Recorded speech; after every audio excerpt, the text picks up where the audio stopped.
Welcome back to Her New Lens. I'm Tricia Rose-Stone, and today is episode 8 of the Empowered Vision season. I want to start today with a confession. When I first started this podcast, I had absolutely no idea what I was doing. I have no experience in audio production, zero audience, no real plan or roadmap. No proof that it would work, that anyone would listen, that anything worth saying that hadn't already been said by someone with a bigger platform and definitely a better microphone. And the voice that shows up in moments like that is very convincing. It says things like, wait until you're more prepared. Wait until you understand the technology. Wait until you have more followers, more credentials, a better plan. Wait until you're ready. But underneath all of that waiting, there was a vision, a completely unreasonable feeling that this was the right next step, so that something wanted to be created here and that there were women who needed to hear what I had to say. So I made a decision and I moved anyway. You're listening to the result of that decision. This is what today's episode is about. The recognition that the clarity you've been waiting for, that perfect moment, that full plan, the proof that it will work, may never fully arrive. And the vision doesn't have to wait. We are 8 episodes into the Empowered Vision season. We've done the deep inner work. We've updated the self-image, built the vision for love and life, named the stories that block us, met the women who leapt and were caught. And now the question the whole season has been building toward: what are you waiting for? Today's episode is built around one of my favorite books, The Art of Possibility by Rosamund and Benjamin Zander. It's a book about stepping out of a world of measurement and limitation and into a universe of infinite possibility. It's the perfect companion for where we are right now. So grab your journal and let's move. So this is a book that I stumbled upon, actually. And I love this book. It's like reading it, you feel like you're transported into a whole different way of thinking. The way the two authors write about the art of possibility and opening up to what is possible just beyond our limited stories and thoughts. It just, even talking about it, it lifts me up into a different frequency. And I hope it does that for you too. Because in that other frequency is where all the possibilities exist and where we can begin to acknowledge them, see them, recognize them, and move towards them. So I want to start with a story that Ben Zander shares in the book about a nursing home and how he was invited to speak at a nursing home. And at first he was like, no, I don't see any point. He couldn't imagine what he would have to offer this room of elderly people, but he ended up going anyway. And he describes the experience as transcendent. There's one woman in particular who was frail and seemingly unreachable. And as he spoke, she began to sit straighter. And as he played, she sat up, and something in the music truly reached her.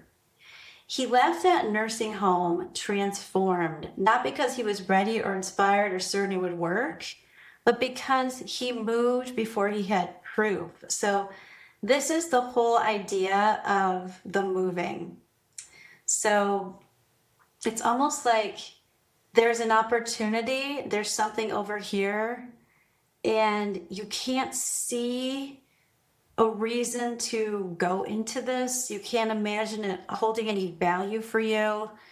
It doesn't necessarily make sense at the time logically, but when you actually go and do something, you might be surprised that that was exactly what you needed to do.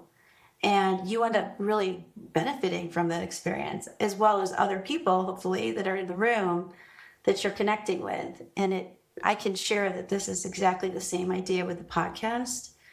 So I knew that in my mind, that negative Nancy, that inner roommate, that constantly talking, dreadful voice in our minds is saying, this is so ridiculous. You have no concept of what you're doing.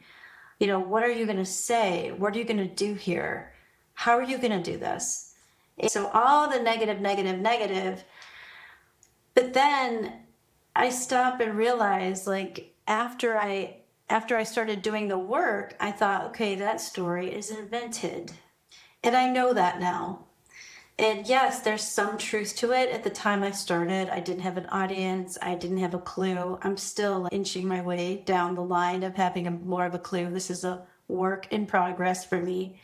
But I invented all the limitations. They were not really necessary. It's just my mind like trying to limit me from something new that it's not familiar with. And so I decided to change the story as I was proceeding to do more podcasts and say, I'm going to write a different story. And the story I'm going to tell myself is that I have something to say that's worth sharing. And there are women out there who need to hear this. And I don't have to know everything before I begin. I just have to begin. So there's something to be said for just the movement of doing something. I mean, how many times do we sit around and think about it? Like, oh, I would love to go on this trip to Greece. I really want to go to Greece. My daughter, by the way, is in Greece right now. She's sending me pictures. And I'm thinking, I've never been to Greece and I would love to go to Greece. But taking action, am I moving on this? Am I researching hotels? Am I beginning to think about flights? Am I looking at potentially a date on the calendar in the next year where I could make this happen or not? Because the vision is going to come into reality when I start taking action, taking steps in the direction of that vision, even when I don't see it right now. I can't imagine right now a 10-day window, not concrete dates. I have nothing, but I'm going to start doing this. I'm going to start moving it forward and hoping that it comes through. And when you bring your mind to it's all invented, you remember that it's all a story you tell. The mind creates the reality it expects to find. We see through the lens of the stories we carry. And when you say, I can't do this, ask, is this true or is this invented? So when you're tapping into your empowered vision of what you really want, getting clear, you have to be residing in the world of possibilities, because otherwise you're only going to continue to see the same things you've been seeing, the same kind of relationships, the same kind of lifestyle, the same kind of day-to-day activities, the same. So to move up into this other way, to begin to touch closely your dream, to get more clarity on that, you have to move into this other world where possibilities exist. And there are things that you may never have even dreamed of before that could be right there. So I love the way the authors describe these two different worlds. So let's dive deeper into the two worlds. The world of measurement and the world of possibility. So the world of measurement is defined by comparison, scarcity, and evaluation. Am I enough? Am I ahead? Am I behind? Can you relate to this? Definitely, if you've raised a child in the modern world, you must have experienced this at some point, because it's constantly, for me, I can remember raising my daughter, it's like evaluating myself, comparing myself to other parents. Am I doing enough? Am I behind? Did I do this right? And this is where we live most of the time without even knowing it. We're in constant comparing mode. That world cannot even hold a vision. It only holds like a score sheet. If I have this, I don't have this. Waiting for clarity is often the world of measurement, waiting for proof before you move. So there's a lot of fear in the world of measurement. There's a lot of ego in the world of measurement. The comparison crisis just never yields anything good here. And then the other world is this universe of possibility, infinite, generative, abundant possibilities. And this whole world stretches far beyond what can be measured. In this world, what can I contribute? What wants to emerge? What is possible here? This is the world from which the vision is held and from which you move toward it. The universe of possibility doesn't ask if you're ready, it asks if you're willing. So let's dive into this more personally. I'm going to reflect back onto episode 6 about how I had a vision for another relationship before I attracted it. I described that episode in detail, how I hit rock bottom before I began to move into this world of possibilities. I was living in a very limited world where I thought, this is it. This is all I can do. This is all I have. I wasn't expanding enough to other possibilities. But the rock bottom moment for me really did cause me to shift into this other world because I could only see it in my mind and in this, almost like he's describing, almost like during the visualization work I did. It was somewhere just beyond where I was in my day-to-day life. And I had to stop dating entirely during this time. And for 8 months, I committed to this vision I had. And the measurement world would be saying to me, oh, you're 44 years old. You should be dating. You should be getting out there. You should be online. You should be. What are you doing? You're wasting your time. But I said, no, I'm going to trust this. I'm going to commit to this vision I have for my life. I'm going to put it above the measured world, above what I know is there in front of me. Because I believe in this, even though I don't see it right this minute. And it was the sense, it was an emotion too, it was feelings, it was all of it. I could feel it. I know it's out there somewhere. I don't see it, but I know it's out there somewhere.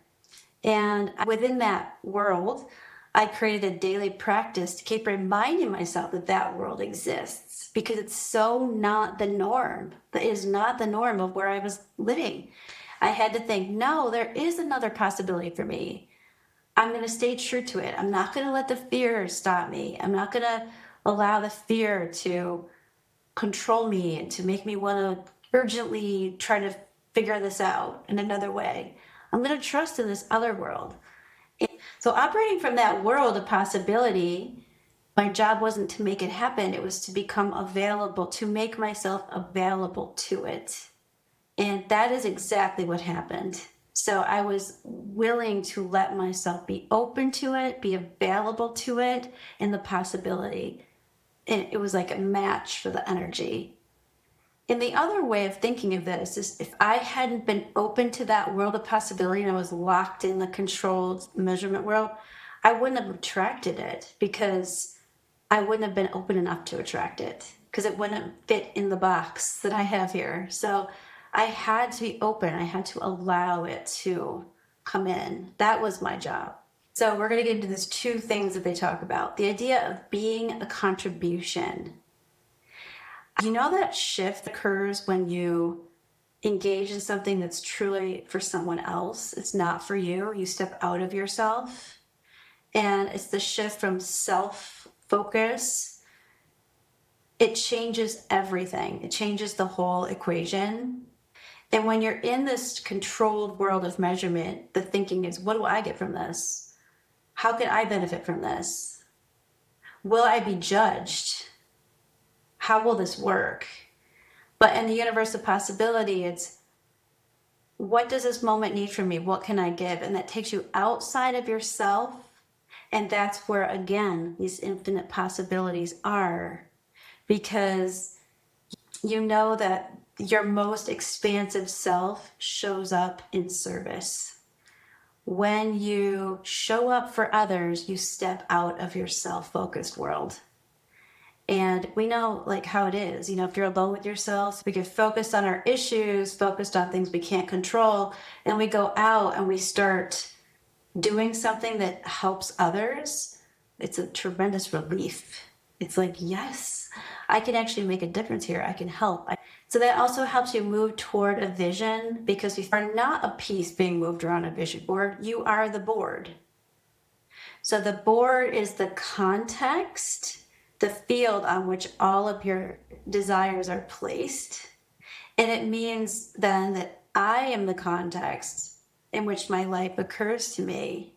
I am the creator of the conditions. What kind of board are you right now? Are you open to possibility?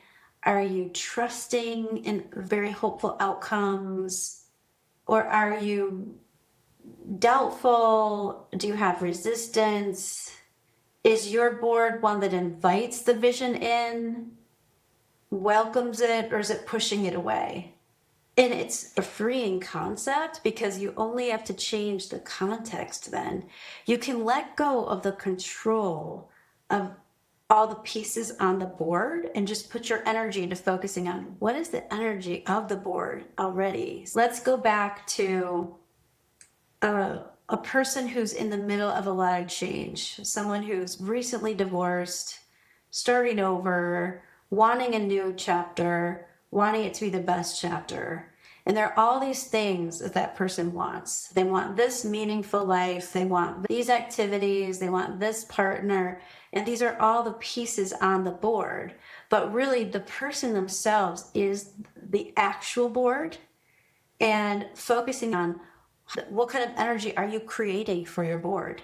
Are you creating openness, willingness, committed, devoted, and open to all different possibility?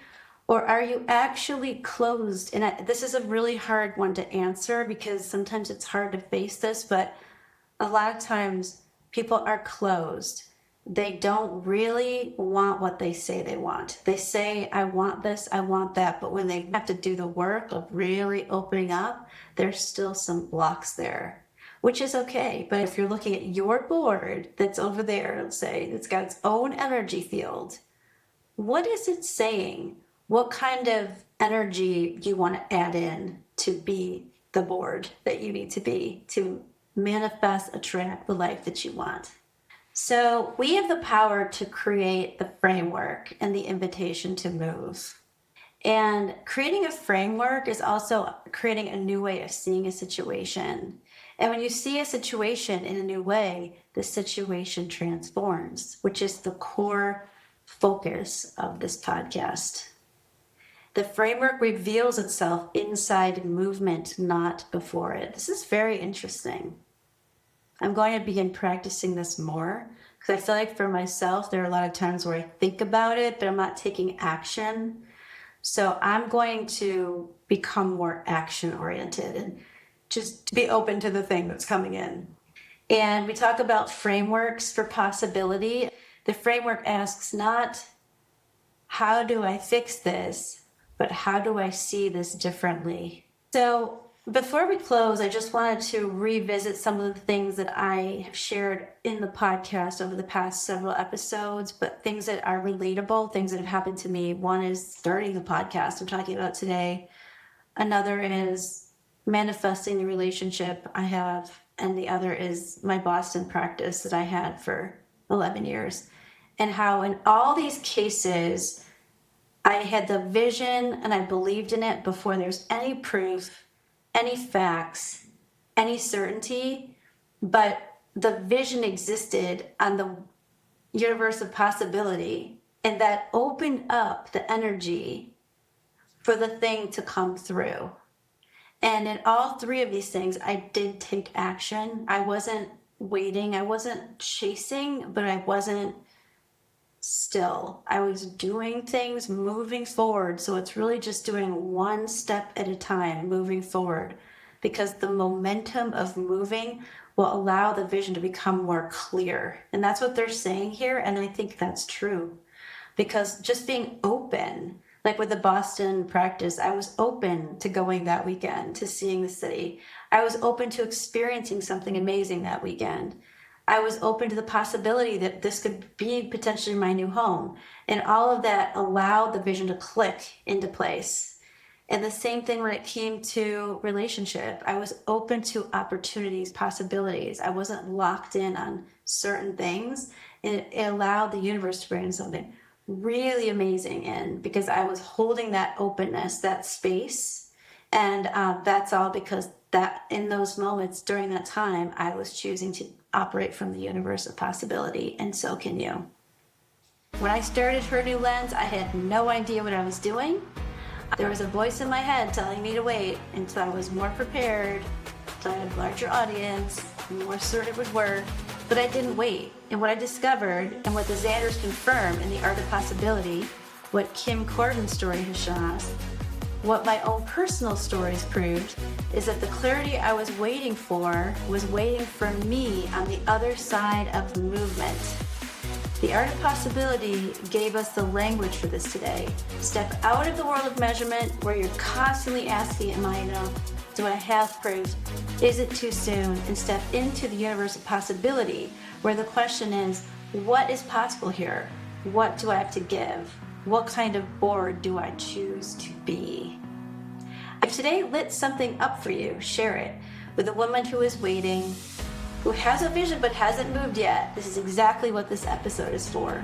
The Art of Possibility is linked in the show notes below. It will change how you see your life. And also, if you like the show, don't forget to subscribe. It really does matter.